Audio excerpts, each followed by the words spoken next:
Hello friends, good morning to all of you.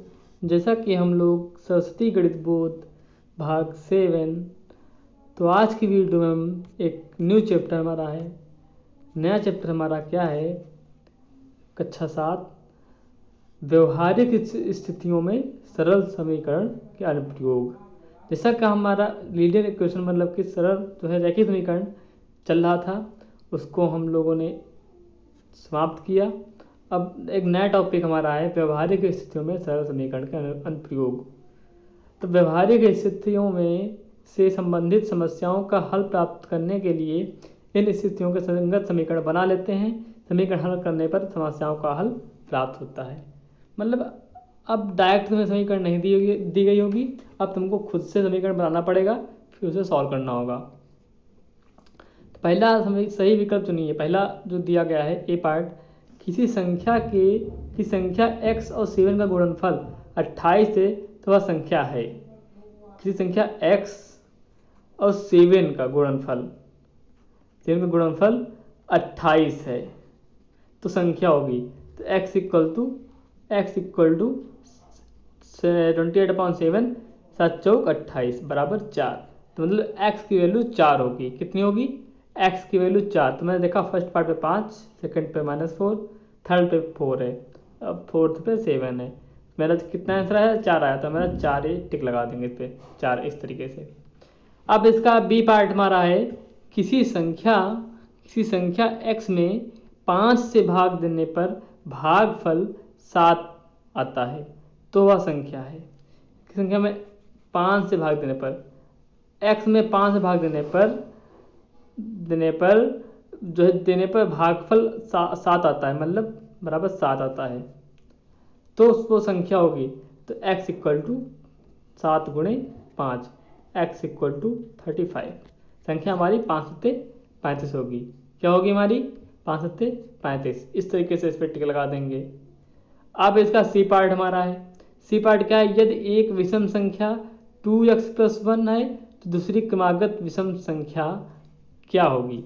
देखो, अब सम और विषम आपको पता होना चाहिए। हमारी सम की संख्याएं कौन सी होती हैं? 2, 4, 6, 8, 10 इस तरीके की होती हैं। और विषम क्या होती है हमारी? 1, 2 तो होगी नहीं, 3, 5 और फिर जो है 7, इस तरीके से हमारी विषम संख्याएं होती हैं। अब पहला कह रहा है, पहला 2x+1 है तो अगली जो है विषम क्रमागत संख्या क्या होगी हमारी? अगली जो है 2x+3, ये हमारी क्रमागत विषम संख्या होगी अगली। अगर इसकी अगली बोलोगे तो 2x+5 हो जाएगी। इसकी अगली तो 2x+7 हो जाएगी। इस तरीके से हमारी क्रमागत संख्याएं विषम क्रमागत संख्याएं होती हैं। तो इसमें देखा हमने 2x+1 के बाद 2x+3 होगी, 2x+3 होगी, 2x+3 होगी। अब इसका हम लोग पार्ट क्वेश्चन नंबर, जैसे कि हमने उसकी पार्ट कंप्लीट किया। अब इसका दूसरा क्या कह रहा है? कुछ गणितीय कथनों को रेखीय समीकरणों के रूप में अभिव्यक्त किया गया है तो सही समीकरण को छाटिए। चलो देखते हैं क्या है। तो पहला हमारा दिया गया है, किसी धनात्मक संख्या के 2/3 और 1/3 में अंतर 7 है, सही है कि नहीं? ये मतलब लिखा है हमारा, ये हमारा बुक में दिया गया होगा। इस तरीके से आपको बताना होगा सही लिखा है या फिर गलत लिखा है।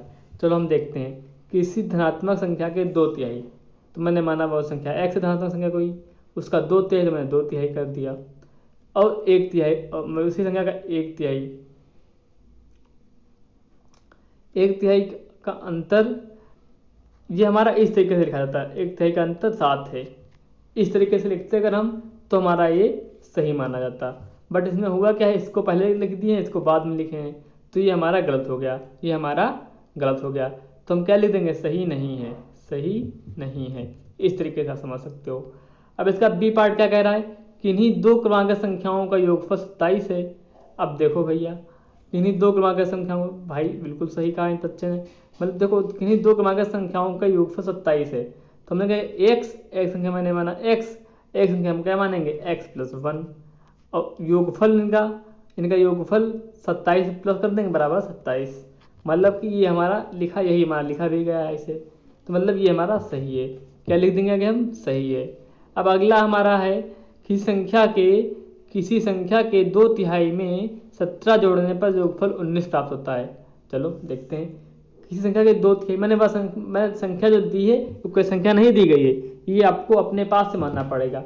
आपने मान लिया वो संख्या मेरी x है, बोला के 2/3, तो मैंने के 2/3 कर दिया, कि मैंने गुणा होता है 2/3 में 70 जोड़ने पर मैं 70 जोड़ दिया इसमें, बराबर 19 प्राप्त होता है, बराबर 19 प्राप्त हो गया हमें। ये हमारी समीकरण बन गई। अगर ये समीकरण बनी होगी तो सही होगा। देखते हैं, 2/3x प्लस 70 मतलब ये हमारी समीकरण एकदम सही है। तो हम क्या लिख देंगे आगे? सही है। क्या लिख देंगे हम? एकदम करेक्ट, दिस इज करेक्ट, सही है एकदम। अब इसका लास्ट है किसी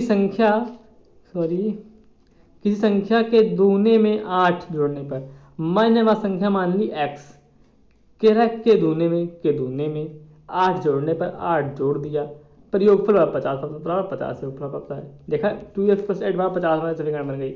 देखा 2x प्लस 50 बनी है, एकदम सही, मतलब राइट बोल सकते हो या बोल सकते हो सही है। इस तरीके से आप क्वेश्चनों को समझ सकते हो। अगर इन क्वेश्चनों में कोई प्रॉब्लम आ रही है तो आप हमें कमेंट बॉक्स में कमेंट करके क्वेश्चन से डिस्कस कर सकते हो, ठीक है। अब इसका हम अगला देखेंगे क्वेश्चन नंबर 3 देखेंगे इसका हम लोग। अब हम लोग इसका क्वेश्चन नंबर 3 देखेंगे। क्वेश्चन नंबर 3 क्या कह रहा है हमारा?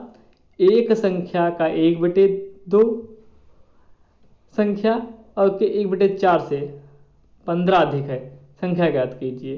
तो प्रश्न आंसर हमारा संख्या x, हमारा संख्या मैंने मान लिया x। आपको हर जगह संख्या x मान के चलना होगा। आप ये कोई जरूरी नहीं कि संख्या x ही मानो, आप y भी मान सकते हो, z भी मान सकते हो, कुछ भी संख्या मान सकते हो। सो अब हम क्या करेंगे? प्रश्नानुसार मैंने माना, हम माने प्रश्नानुसार संख्या x है। कह 1/2 संख्या से 1/4 से 15 अधिक है, तो 1/2 संख्या माइनस 1/4 x बराबर 5, 15 अधिक है। ये हमारी समीकरण बनेगी। क्या बनेगी समीकरण? दिस समीकरण बनेगी हमारी। जब कभी अपने से कहता है, जब कोई पहली संख्या अपने से दूसरी संख्या से अपनी दूसरी संख्या से 15 जब अधिक होती है, तो क्या करते हैं? पहली संख्या को दूसरी संख्या से घटा के जो है वो बराबर में 15, मतलब बराबर में जो संख्या दी होती है वो अधिक हो जाती है। जिस तरीके से समीकरण आप देख सकते हो यहाँ पे बनाई गई है। अब इसे सॉल्व करेंगे, यहाँ 4 कॉमन ले लेंगे,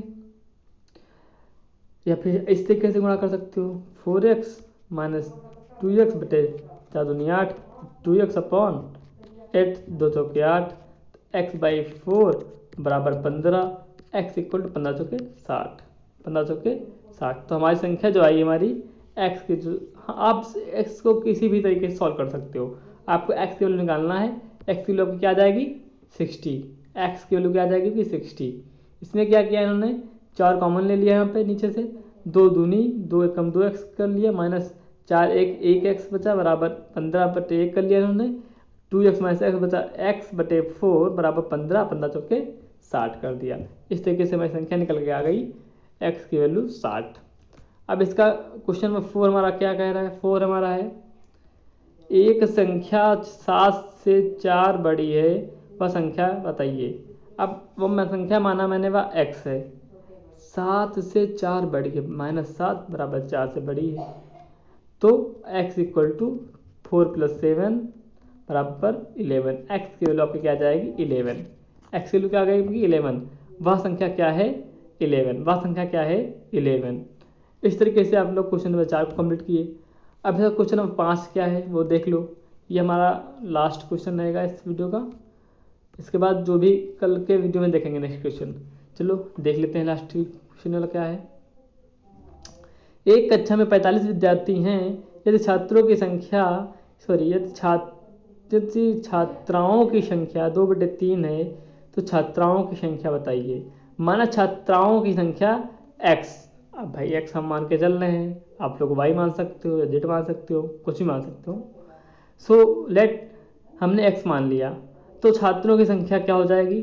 x का 2/3, देखो यहाँ पे लिखा होगा 45 विद्यार्थी है कक्षा में, यदि छात्रों की संख्या की 2/3 है, तो 2/3 कर दिया मैंने छात्रों की संख्या का 2/3, तो 2/3 x हो जाएगा। अब क्या कह रहा है, तो छात्रों की कुल संख्या, तो अब इनको हम काउंट करेंगे, x + 2/3x बराबर कुल विद्यार्थियों की संख्या कितनी है, एक कक्ष में 45 बराबर 45 कर दिया।